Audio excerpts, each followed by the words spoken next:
Is Aaron Judge still your favorite 6'7" biracial person? Because he certainly sucks this postseason. Oh, hey everybody. Welcome to JL's Book Club for October, where we don't talk about Fight Club because we didn't read Fight Club. Today, as I record this, is the 1-year anniversary of the recording, first edition, of Half Blackface, my landmark special that will not be we're in some sort of alternate timeline where my special doesn't change my career and get the respect it deserves, but instead ends up the 12th or 13th unlucky piece of shit thing to happen in my career. So I thought on this most sacred and holy of days in comedy tragedy, this month's book would be a perfect choice. It's Midnight in Chernobyl, the untold story of the world's greatest nuclear disaster. For some reason, they italicized "of the." So I guess, should I read this? The untold story of the world's greatest nuclear disaster. Not sure why "of the" is italicized. That might be a mistake, if we're being honest, because how would one emphasize that? Midnight in Chernobyl, the untold story of the world's greatest nuclear disaster. It's written by Adam Higginbotham, which sounds like a fifth house in Harry Potter. Where did you get? I'm in Higginbotham. Oh, okay, cool. Your house doesn't feature prominently in the book series, but good. You're the fifth Beatle of Potter houses. Hogwarts. Settle down. I know the name of the stupid Wizard Academy. It was a New York Times best book of 2019. Not just their 100 best books. Top 10. That gets its own special article. And this came out, I believe, shortly before or shortly after Chernobyl. But obviously when somebody is researching a book like this for years, we'll give him credit, of course. But Chernobyl on HBO was one of the most depressing, frightening, and greatest things I've ever seen on HBO. Or if we were to say that in the subtitle way, it's one of the greatest, scariest things I've ever seen on TV. So, Righteous Girlfriend not laughing at any of this, so we're obviously on track for a good episode. New York Times referred to it as superb, enthralling, and necessarily terrifying.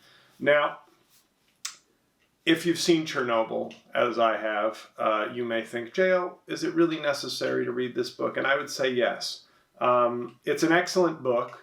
It obviously gives more detail, more specificity, more characters. They're real people, but you know what I mean, than the series did on HBO. They're both great works. What I liked about this book, and it's a small thing, but it's an important thing, is there are so many different characters, so many people. I keep saying characters, but there are so many players in this book. There is a helpful glossary in the front. And what the author does, Higginbotham, does so well is that he constantly reminds you, this is a little thing, but as somebody who reads a lot, it's important. He constantly reminds you of who somebody is. So you don't have to go, who the fuck was Vladimir fucking Stuck? You're like, oh no. He will say, fucking Stuck, the lead engineer on the project. Like, he'll constantly do that, where you're not constantly going, which guy was that again? Or woman. It could be a woman. There's 2 of them in the book. And so you're not constantly going, who was that again? Who was that again? It's almost like he knows my readers will get bogged down in all these Russian names and the constant details. And the other thing I'll say is he does a great job. To write a book like this, you really need to become kind of an expert while still maintaining the skills of a writer. So there's a lot of nuclear talk and technical stuff that he does a pretty good job of making somewhat palatable to a non-nuclear physicist. Contrast that for me with the best-selling book by Walter Isaacson on Einstein that came out like 10 years ago. That was a bestseller. I found myself getting a little lost in the nuclear, and you can only dumb down that stuff so much. Like it's physics. It's not, you can't make it super simple, but you can do a good job. I thought Higginbotham did a better job than Walter Isaacson at simplifying maybe some of the technical stuff. Would I recommend the book? Of course. It's a good book. It's terrifying. Obviously the series gives you more than enough flavor for what happened, but I think this is obviously a sort of distinct historical record of what happened while being very readable for the most part. The one passage I will read to you from here is one of those things where I don't remember it in the Chernobyl series. It might have been covered, but it is a very terrifying thing to just read, so bear with me. It's only a couple paragraphs. This is after they've sort of shut down the immediate problem of Chernobyl, in terms of the initial fallout, but then they're fearing other things, and it references the China syndrome, which is also a movie. But the second threat was even more immediate and frightening to contemplate than the poisoning of the water table. The molten fuel would reach the Pripyat, if I'm pronouncing that right, and Dnieper with a hard R, by the way, only if it escaped the foundations of the building. Before that happened, it would have to pass through the stream suppression pools, the flooded safety compartments beneath reactor number 4, and some of the scientists feared that if the white-hot fuel made contact with the thousands of cubic meters of water held in the sealed compartments there, it would bring about a new steam explosion orders of magnitude larger than the first. This blast could destroy not only what remained of Unit 4, which is the kind of the meltdown, the reactor that had the meltdown, but also the other 3 reactors which had survived the accident intact, amounting to a gargantuan dirty bomb formed of more than 5,000 tons of intensely radioactive graphite and 500 tons of nuclear fuel. Such an explosion could exterminate whatever remained alive inside the special zone and hurl enough fallout into the atmosphere to render a large swath of Europe uninhabitable for 100 years. So to quote Bill Murray from Ghostbusters, "So be good, for goodness sake. Oh, somebody's coming." It's a book that's very interesting to read now and watch Chernobyl, because not to get too political, but we had some incompetent leadership in our country. And by the way, if you can hear that, the person who lives below me is either a DJ or a cunt, and or both. You can be both. Plays the bass a lot. It sounds like sometimes they're doing their beats, okay? Blowing up SoundCloud with 12 followers. Or they're playing a bass, like at the maximum level. I don't know if you can feel that, but it makes me want to do a Chernobyl on their apartment. How about that? How about that for an impromptu tie-in to the book? Chernobyl, the untold story of the world's greatest nuclear disaster, Midnight in Chernobyl. But you see, in terms of what you basically learn reading about Chernobyl and watching the series also, is you basically see what an authoritarian loyalty above all government, how flawed it can be, whether it be a China, a Russia, or a Trump. But then you see that in countries like the old Soviet Union, they force such a nation above the self identity that you had people making real, I'm probably going to die sacrifices for the sake of the nation. I think in the United States, especially under Trump, you have the worst of both worlds. You have a nation that lies to its people in service of the self. And then if we ever had, let's say, a pandemic or anything like that, you don't have that ethos in this country of, but I must sacrifice for the greater good. So we're really on a collision course for something bad in this country if we're not already there. And that's what Chernobyl makes me really think, that we're headed towards our own moral, social, and possibly literal Chernobyl. So fun times, but very loyal Patreon subscriber Jim Bray had written that he appreciated my Trump review of Confidence Man by Maggie Haberman, but he said, will we get a real review? And I thought, and I said, Jim, you pay me money. You pay attention to me. You're among the select few that do this. Sure. What kind of an asshole would I be if a balls-to-the-wall follower who puts his money and his social media interactions where his mouth is and not do that? So right off of Chernobyl, we go to the American-made disaster of, oh, and I didn't even talk about our sponsor today. Guys, we're sponsored today. The beverage of the month is kombucha. It's like beer, but not fun. Kombucha. Good for the gut health, horrible for the taste buds. Kombucha. So, Confidence Man by Maggie Haberman.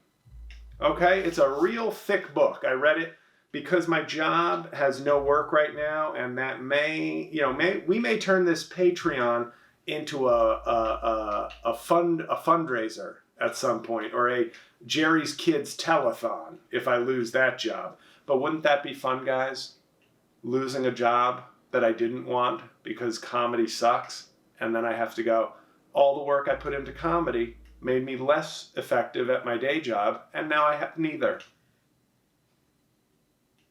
Anywho, Confidence Man, The Making of Donald Trump and the Breaking of America by Maggie Haberman. Now, some people get very mad. She kept information. Fuck off. That's what I say. That's my honest opinion. Not you as a person, but that concept. Journalists are going to do what journalists do, and this idea that everybody in America would be a complete freedom fighter.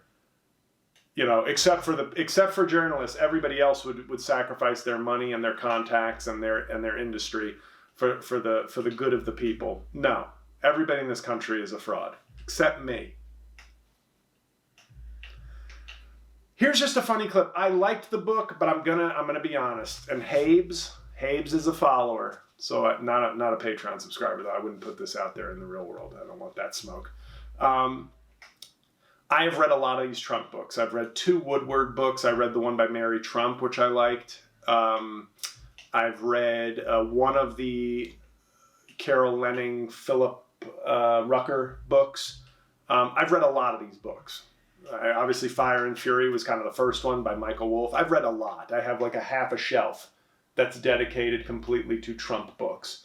American Carnage was more about the GOP. I've got 2 David Frum books that he gifted to me at our power lunch in DC. It's not to say that this isn't a good book, but it felt at this point like I have had enough. I think that's Maggie Haberman's fault. I feel like I've had enough Trump content. Making it, consuming it, etc. So this book, I sped through it. I enjoyed it. I think there was some very good information about his early life, which is sort of her thesis, which is growing up, the lessons he learned, dealing with mobsters and Roy Cohn and whatnot. If I'm being honest with you, I think there's like a 15% chance Donald Trump is gay. And I'm not saying that as slander. I think there's a 15% chance he's gay. He's obsessed with like masculinity. His mentor was Roy Cohn, but he ditched him. Don't know why. Righteous Girlfriend has to sigh. That probably got picked up on camera. Thanks for that. We already know you don't like my comedy. You don't have to be audible about it during the Patreon content. Anyway, guys, we'll save this Ike and Tina moment for after recording. Just kidding. That was a joke. Anyway, RGF is not happy about this. RBG, should we get you like should we make a little doll for you and call it RGF? Anybody crafty out there have an Etsy? Who am I talking to? 9 of you? What are the odds? A little RGF, but like a little anyway. But no, Trump is like obsessed with masculinity. He was very, like when Roy Cohn, his mentor, got AIDS, he basically shunned him.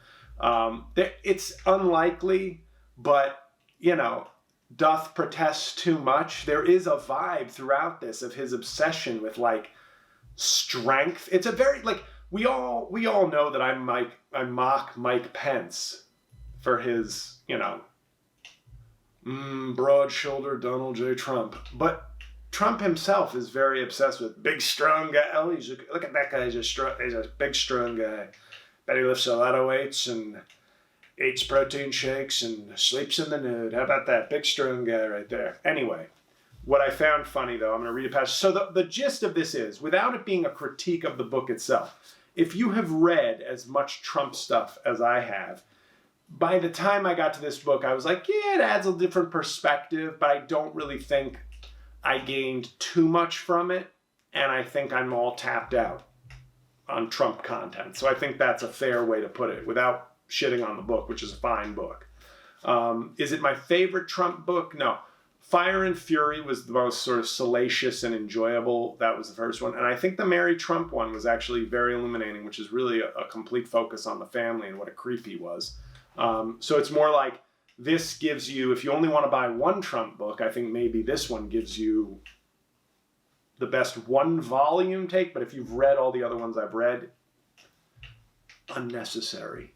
It's not even a critique of the book itself, but maybe just the book's timing. But I will read a passage, one of the passages in here that made me laugh a lot. I forgot where the other passage was, but this one's a good one. This is about him and Marla Maples. The marriage was another relationship that for Trump just ran its course, although he would maintain a connection to Maples for decades afterward. Trump complained to associates that he thought he was marrying a homebody. Right, because when you marry an aspiring actress who's a hot model, who wouldn't think she'd want to be a homebody? And instead, not unlike his first wife, Maples wanted to go out constantly. Oh my God, hot chick with a billionaire husband wants to go out on the town. Who could have seen that coming? I feel you, Donald, you dumb fuck. Before they married, Maples was said to have traveled with a wedding dress in tow in case he proposed, so the wedding could happen immediately. Weird. But Trump had dragged things out, at one point breaking up with her by FedEx as she stayed at the home of an entertainment executive in California. At another point, when word swept through the Trump organization that Maples was having a relationship with the singer Michael Bolton, it created tumult. Associates recalled that after he won Marla back, Trump took her to one of the performer's concerts as a show of dominance over Bolton.